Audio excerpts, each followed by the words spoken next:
is Nick, right? Not Mitch. I heard the name Mitch spoken. Is there a Mitch here?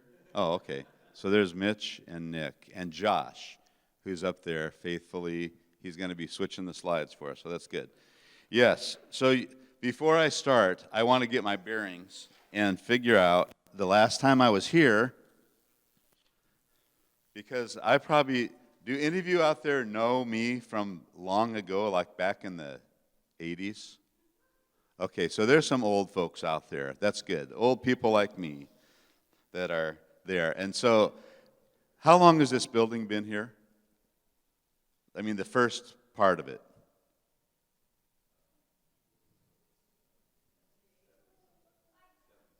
So it's been in this location in the 70s. Okay. So when I was here, I know I was facing south or facing north when I spoke last time, and the front was on the south end of the building, and you entered in from the east. So was that just that chapel down there? That's just been changed a little bit. Okay. So yeah, it's been a long time since I've been here. I just got taller really fast. Okay, well, good to be here. Yes, I think the last time I was here was pre-2000, so it's been a long time since I've been here. But you have been supporting us for over 20 years. And our ministry, we're excited with For God's Children because this year marks our 25th year of ministry. So we're finishing up 25 years of ministry, and I'm getting into, I started in 1993. So I'm with For God's Children International. My name's Joel Burkum, and For God's Children got started without me ever expecting it to happen. Like it probably happens to you in life, where God seems to send you in a certain direction. So this morning I want to tell you about our ministry. Just since I haven't been here so long, I want to give you the whole load here and see if I can do it quickly, but to catch all of you up. And those of you who have known me from way back in the good old days, it's good to be back here with you. So our ministry, our motto is providing hope, dignity, and love in Jesus' name.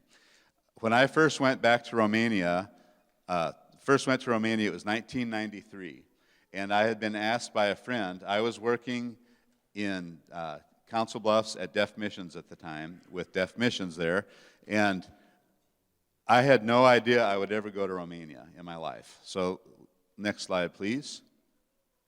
So, I'm the guy on the far right side there with the little boy sitting on my knee and the little boy standing next to me. Okay, I went to do a video documentary. I was in mission work doing Bible visuals for deaf people. My friend Deanne, who is kind of got the short blondie kind of hair with the blue shirt in the second row there. And Deanne was going to adopt a deaf boy. And so she said, Joel, there's this deaf boy that Mike and I are going to adopt. Would you come with our group from Bakersfield, California, and do a video documentary so that I can show our church we can raise money for this orphanage where we're getting Matt from? So I said, sure, I'll go, not knowing anything about Romania. Well, when I got there to this orphanage, for the first second I saw kids, I just felt compelled, like I was going to be going back to Romania. And this was back in the summer of 1993. Okay, next slide, please. Romania, it's as far east as you can go in Europe without ending up in the Russian countries. So it's right on the Black Sea. So that little snout on the bottom right there, that is the Black Sea. And Romania is where the Danube River empties into the Black Sea after it's gone through all those European countries. It's a very old country, and it was kind of hidden away from us. Probably the only one I knew, only two people were Ilya Nastasi, the tennis player, and Comaneci, what was her name? Nadia Comaneci, the gymnast. That was about all I knew about Romania. I didn't really know what kind of language they spoke. Well, I find out when I get there that Romania speaks a Romance language, which would make sense. It's a Roman country. Very old. Dacia is the name in your Bible. You might see Dacia just above Greece there. If you go up through Bulgaria, you'll see dacha in your Bibles. So it's an old country, but I didn't know anything about it. They had come out of decades of socialism, and they had been under a ruler, Nicolae Ceausescu, for over 2 decades, going on 3 decades. And the country had really suffered under Nicolae Ceausescu. And they executed him after a very speedy trial and took over his dictatorship and have replaced it since with a democratic country, kind of like they patterned their country after America. So this happened in 1989. So I went there in 93, shortly after this had happened, and went there to see over 600 orphanages. I didn't see them, but there are over 600 orphanages with over 110,000 babies through young adults in those orphanages. Now, can you imagine that? That's take Nebraska. What if in Nebraska, I grew up in Norfolk, what if we had 600 orphanages in Nebraska with over 110,000 people? I mean, that would be a very sad thing. So it really caught my heart. And the verse in our ministry that I continue, this is sort of my springboard for our whole ministry, is Isaiah 49, verses 15 and 16, which says, "Can a mother forget the baby at her breast and have no compassion on the child she has borne? Though she may forget, I will never forget you. See, I have engraved you on the palms of my hands." And this idea of the forgotten children, we heard this on the news. Maybe you saw like the ABC News report that sort of broke everything about all these orphan kids. And I traveled throughout this country, and my first year I was stuck in one place. It was very depressing, and I felt the pull of God to reach out to these kids. Just before I got there, they had gone a week eating just tomato paste and jelly. That's all that they had in their pantry, because someone from the government had a grudge against the director, and so that's all they had. But these kids suffered. It was horrible times when I first went back then. Since that time, things have improved. Okay, next slide. So I went back in 1994 to visit some of the places I'd been, and I realized, I need to be the person who is the hands and feet of God. I need to be with those names of those kids written on my hands. When I went back home for a whole year, I thought nothing but Romania. Every day I thought about the kids. Every day I saw those little brown eyes looking up at me, and every day I talked about it. And my wife said, "You got to stop that. You got Romania on the brainia." So that's sort of the disease that you get when you join our ministry, is that you see these kids that have been thrown away, by the over 100,000 of these kids. So I went back and visited not just where I had been, but places throughout the country, and saw the huge need. Okay, next slide. So my friend Walt Blankenship, the guy on the back left there, he said, after seeing the documentary I'd done, he came up to me crying, "Joel, what can we do for those kids?" Met me in the hallway, just like meeting right out here. And this was in Council Bluffs, where I was serving with Deaf Missions. And I had never thought about starting a ministry, and I wasn't going to be able to join up with the Bakersfield group, because that's in California, too far away. So it's like, let's pray about it. And within a year, we had taken our first official team over to Romania. So now we're celebrating 25 years, which is very exciting. But who knew it would happen? I want to encourage all of you to take missions trips, because who knows what God is calling you to do in the future. So it can lead you in a direction that you never expected when you say, "God, just send me where you want me to go." So it's been exciting, and without Walt asking me that question, there wouldn't be an FGCI. Okay, next slide, please. Our main work is in Romania, and our main worker over there is Nutsi Rista, Mama Nutsi, we call her. And she is the mother for all of our orphan kids. And she's been with me ever since basically I started there in 1995. She's been working with us. She and I are like brother and sister. I always stay in their home. But for girls like Vasilika right here, we've been working with her for 20 years. And we had her when she was just a small girl. Now she's a mother with 2 boys. Okay, next slide.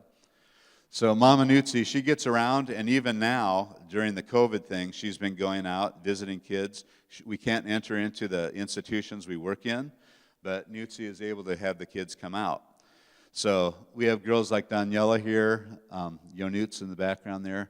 And these are kids, I met Daniela when she was 9 years old. And she was just a little orphan child in a girls' home in this town of Asakja where Nutzi's sitting there. But Nutzi goes around, does a lot of counseling. We used to work with a lot of babies in our ministry. The first orphanage I worked in had 150 babies. It was built for 300. And I walked in, and the weirdest sight you ever saw was a corridor of rooms with 5 cribs in a room, 5 or more kids, babies in each room, lined up on sides of a hallway, and no babies crying. And I remember walking in Babadag and going in, and the doctor led me on this tour, and I'd look in behind the glass, and then I'd go say, "Can I go in the room?" Yes. Well, I started picking up babies, which the workers did not like, because they said, now they're going to all start crying, because they kind of had trained them to not cry by not picking them up. So our ministry really has shaken up things over the past 25 years because we want to give the kids that dignity and that human touch. But Nutzi has been with me all the way, and Daniela is one of the girls who now, 18 years old, we're really working with her to help her make good decisions, because for these kids who grow up in an institution, it's very difficult. Okay, next.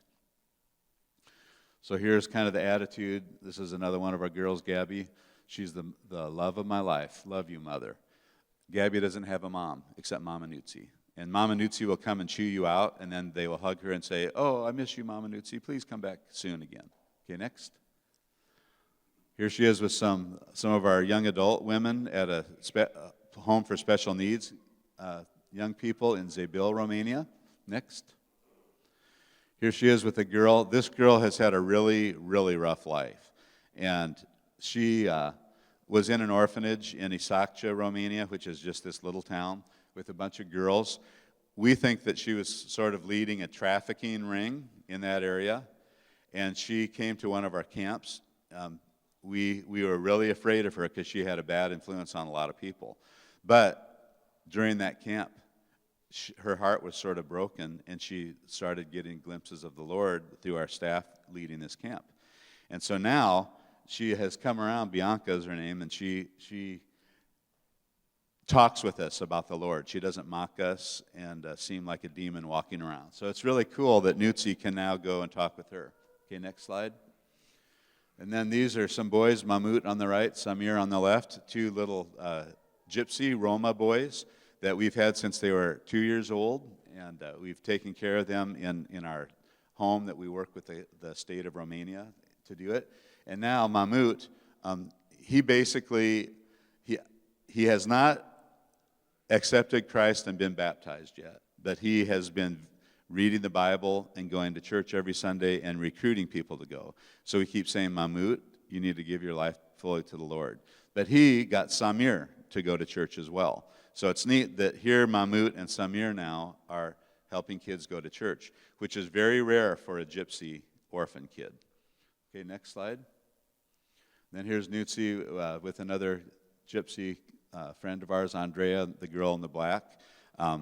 Andrea and her sister, Baby, they are living out of the orphanage now, and they need lots of help. So we do a lot of counseling and things like this. Okay, next. Paula, we used to run a home that we called our Little Lambs of the Lord Maternity Center, and we had unwed mothers that would come with their babies, and we worked with the government of Romania to do this. And we had individual rooms for each of the moms and then a corporate eating area and whatever. And Paula was our first baby, and now she's the mother. And we are very good friends with her. Nutzi does a lot of counseling with her and tries to influence their lives. The hard part is these kids have grown up in basically a pagan environment in the orphanage system, where they would start 1 year to 3 years old. Now they don't have that orphanage anymore. Then they would go from the 3 or 4 up till 12 or 13, and then from 13 through 18 years old or 20 years old, depending on the situation. But Paula grew up with an unwed mother. Her mom died of cancer several years ago, which really put her in a loop. So these are the kind of people that we're working with, and now we're into the second generation. We're hoping that now, through the kids, we're going to see the parents that we worked with when they were small coming to Christ. Okay, next.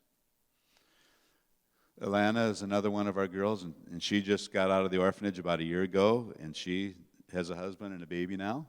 Next. Another thing we like to do is to help people find a way to earn some money. And this young lady here, Paula, she's a really good needlepoint person. So we'll buy needlepoint materials, give it to the girls, and then buy it from them after they've made it. So it's kind of a ministry that we have.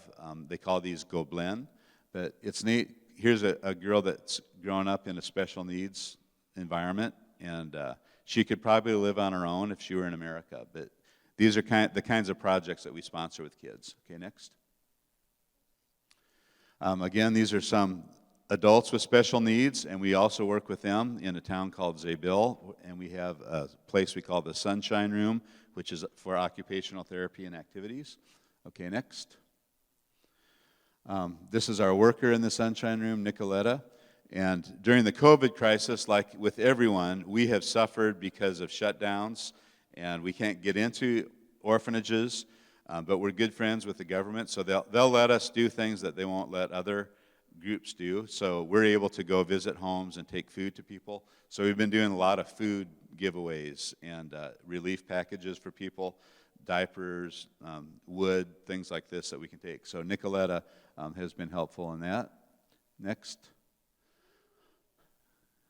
That's a typical baba from an old Romanian village.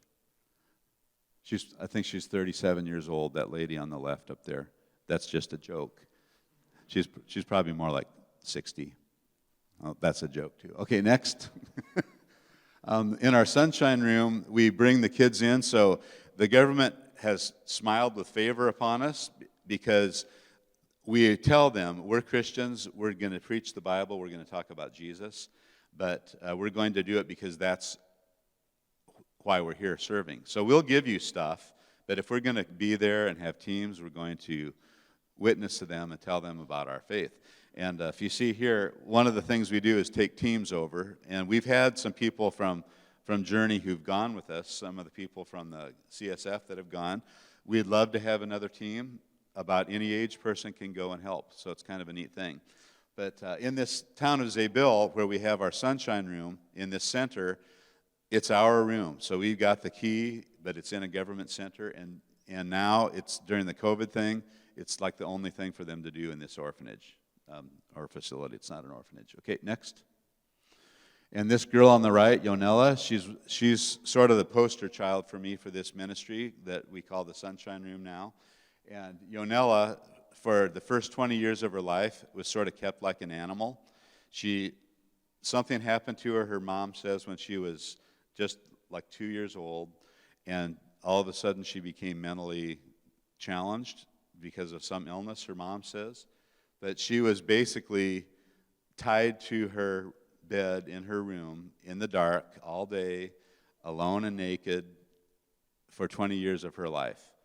And then it was discovered by the television networks that this monster of a woman was hiding this child, so it was this big scandal, and Yonella came into this facility. So she's been there maybe 6 years now, and I met her after she'd been there 7 years. Well, when I saw her, she was just kind of in the fetal position, all curled up in a chair with a piece of Romanian bread in her hand that was like a sponge full of her saliva, just sitting there, non-communicative, wouldn't move, just sat there. And she still doesn't talk. She's very quiet. But we're trying to get her, she's sort of my goal is to talk with Yonella, to be able to sit down and speak with her in Romanian in this facility. And it's exciting now, next slide please, that we're seeing her developing, and she's becoming a much more mobile person, and her agility is improving. Next slide please. Then we have other people like Argentina here, and Argentina has multiple handicaps. There's not really anyone doing physical therapy or anything with these people that are in these institutions. If you know of someone who can do that, we'd love to have them come. Okay, next. There's more work. So every day, Nicoletta has been very busy. She's the only one of our staff allowed to go in because she's with the government. Okay, next. Jeremy Beffert up in the top right, he's my associate, and he's been doing a lot of Bible studies on Zoom meetings and FaceTime and WhatsApp calls. So it's kind of neat that even in the COVID crisis, we were able to meet with our kids. They have better internet and cell phones than we do over there. So it's pretty interesting that they'll have the iPhone 12s over there before I ever have one. So Stefan, he was in the home for special needs adults, and he got out, and now he's living independently. He last year about this time was baptized into Christ, and now he's really a neat guy living the Christian life. So we can still reach out to these people, and our ministry likes the long term. Next, please. Again, here's a gypsy boy. Jika is his name, and he is a boy that grew up in an orphanage. He says, "Pray for me because I'm tempted to drink and smoke and do things I shouldn't do. So please pray for me." So we have a ministry on that. Okay, when am I supposed to be done here? I mean, when is communion supposed to be? Okay, all right. So Jika, he is another one of these guys, and we're seeing these kids coming to Christ now, which is very exciting. Okay, next. Okay, some of our girls from the home in Zabil, and Jeremy gets lots of calls from lots of people over in Romania, from the Roma kids, the gypsies, all the way through the adults with special needs. So it's neat that he can converse in Romanian. He lived in Romania 12 years. He went there after becoming a Christian. He'd only been a Christian 2 years before he went as a full-time missionary. So if he can do it, you can do it. Okay, next. Now I want to take you to the Republic of Moldova, and that's a little country that's just up to the northeast of Romania. Little tiny sliver that used to be part of Romania, but after World War II, it was given off. Everything from the Prut River going east was given to Russia, and this is our home of the Good Shepherd family. So we went to this country because they also speak Romanește, so se poate să vorbesc în Romanește acolo. So it's possible to speak in Romanian there. And we have this couple on the right, Vlad in the back, and his wife Carolina. And they're a young couple. I don't even think she's 30 yet. She might have just turned 30. But Vlad grew up in an orphanage, so he was a really horrible kid. He knew how to manipulate everybody. He was a tough guy. He was in fights a lot, wasn't afraid of anyone. He went to a Christian camp that was sponsored by some group over in Moldova. They took his group, and the director at the end of the camp caught him in the woods, and he had his come to Jesus moment because the director took him by the scruff of his neck, smashed him against a tree, and he said, "You're lucky I love Jesus, because if I didn't, I would just smash your face in." And this was one of the Christian leaders that was talking to him, and he said, "This guy told me if I didn't change the path of my life, I was going to end up in hell," essentially. And so he said, after that guy left, he had his moment in the woods, and he said, "Lord, if you're there, I want to live for you." And that was maybe 7 years ago. And so now it's maybe more like 10 years ago. So now here he is as the father of 2 daughters, the 2 youngest girls, one that his wife is holding and the girl next to her, and a foster father with 6 kids that have come from really bad home lives. So we have a Christian foster home, and it's so neat because this is our second family of kids. Our first family of kids now, one of them is a minister in a large church in Chisinau, the capital of Moldova, and he always says, "I don't know where I would be if FGCI did not have the home of the Good Shepherd for me." And so he is married to a really neat Christian woman. They have 2 boys, and he's active in this large growing church in Chisinau, Moldova. So what's neat is the future of these kids is going to be very interesting to see what happens. And represented there, we have 3 different families of kids, and 4 different families of kids, not counting Vlad and Carolina's. So it's really neat seeing how Vlad does it, because you can't pull anything over on him. Okay, next. Okay, so there's Vlad and the kids, a little bit more recent picture. And they're trying to make this home a normal place for them, because these kids come from villages, And a lot of them were in horrible, horrible situations with their families being abused and underfed. Next. So just having a birthday party is a special thing. And here's Veronica. She just turned 18 this coronavirus year. Next slide. Has her friends over from high school at the house. This never would have happened where she came from her little village. Next. Getting a haircut that's not an orphanage haircut, which is usually just a meow, meow, meow. Actually getting a little bit of style in your life. Next. And then this is our newest girl. I still have not met her. And her name is Zenaida. And she came when she was 8 years old from a horrible family. And she was really afraid to come to our place. Next slide. But she has adapted well. She just had her 9th birthday this summer. Never had a birthday party before. And so we gave her a birthday party. And when she first came, she was stealing food and hiding it under her bed or in her bed because she was afraid she wasn't going to have enough to eat. And so they had to say, Zena, you will have all the food you need to eat and want to eat. You don't need to steal it. And so she's been kind of having to overcome that. Next. So imagine for her, this village girl getting a coat, being able to go and buy a coat. And one of the neat things we do is we have sponsors that help us to buy winter clothing because they just run through it like crazy. Okay, next.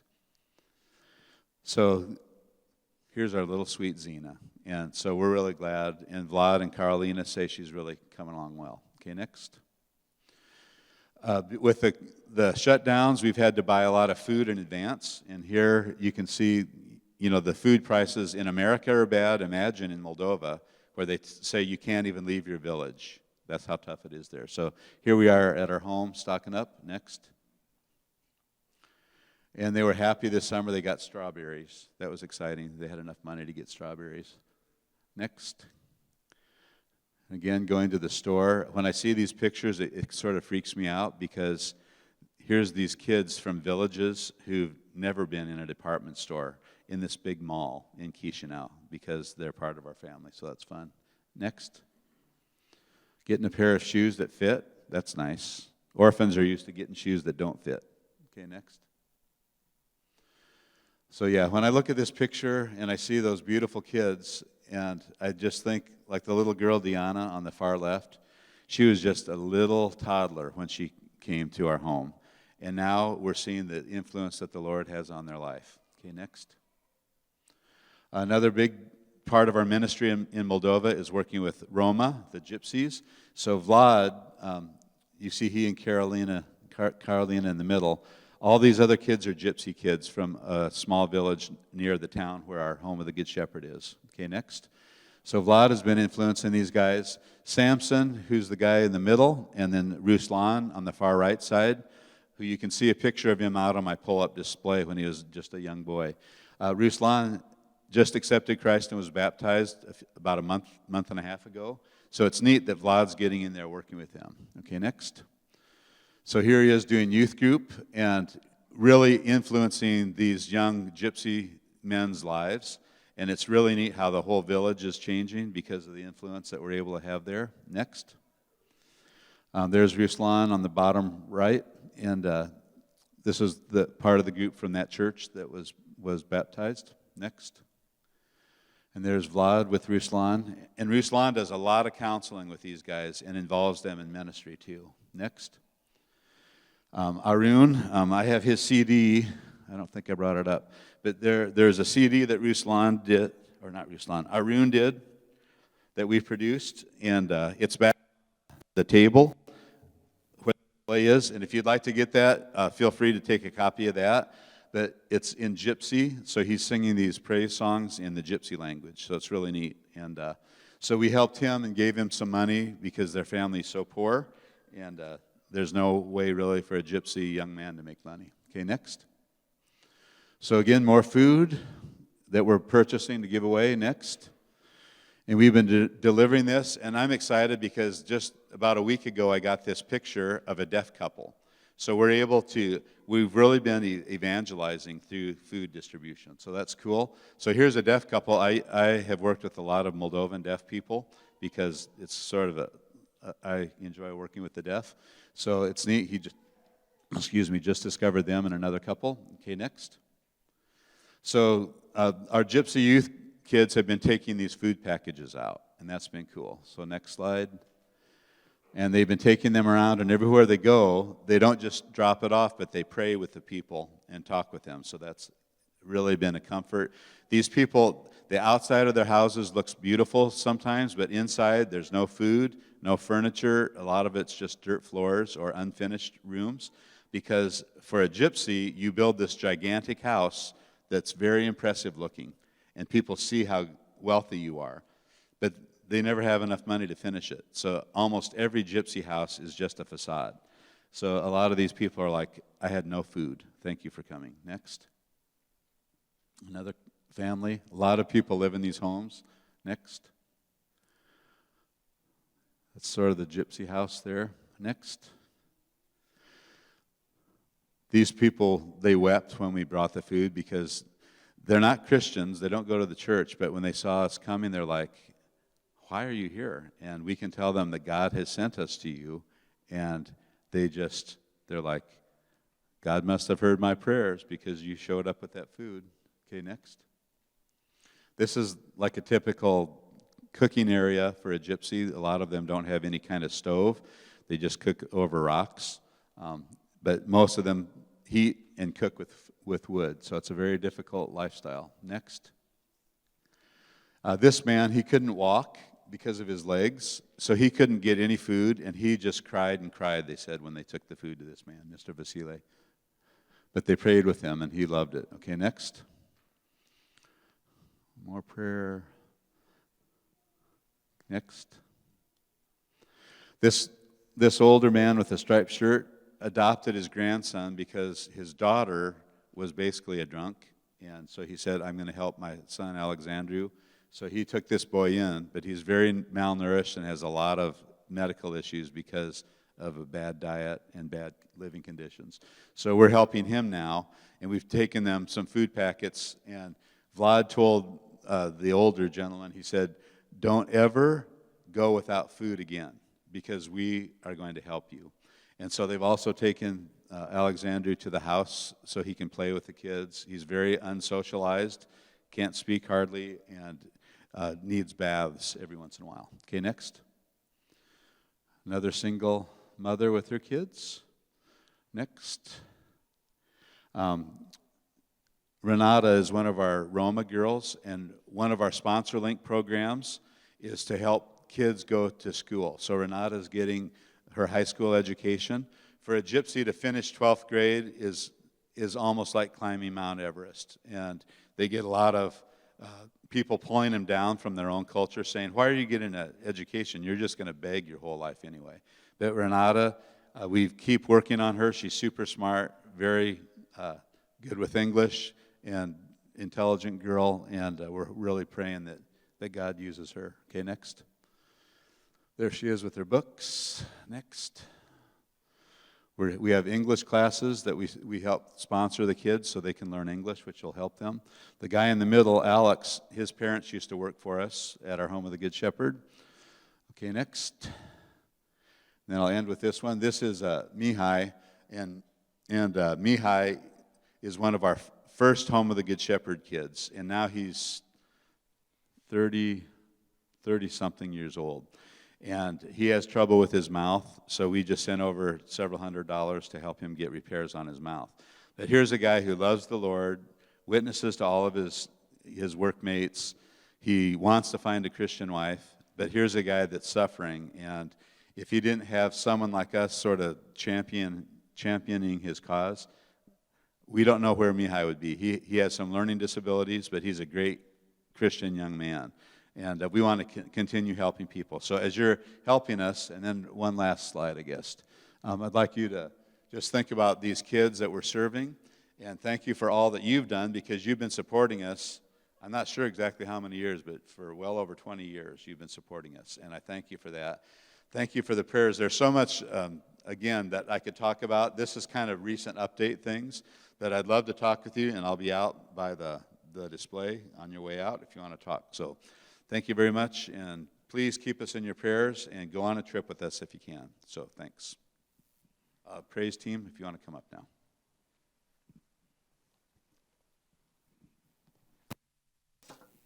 Oh, there are some updates out by the display table too, if you want to get some recent updates.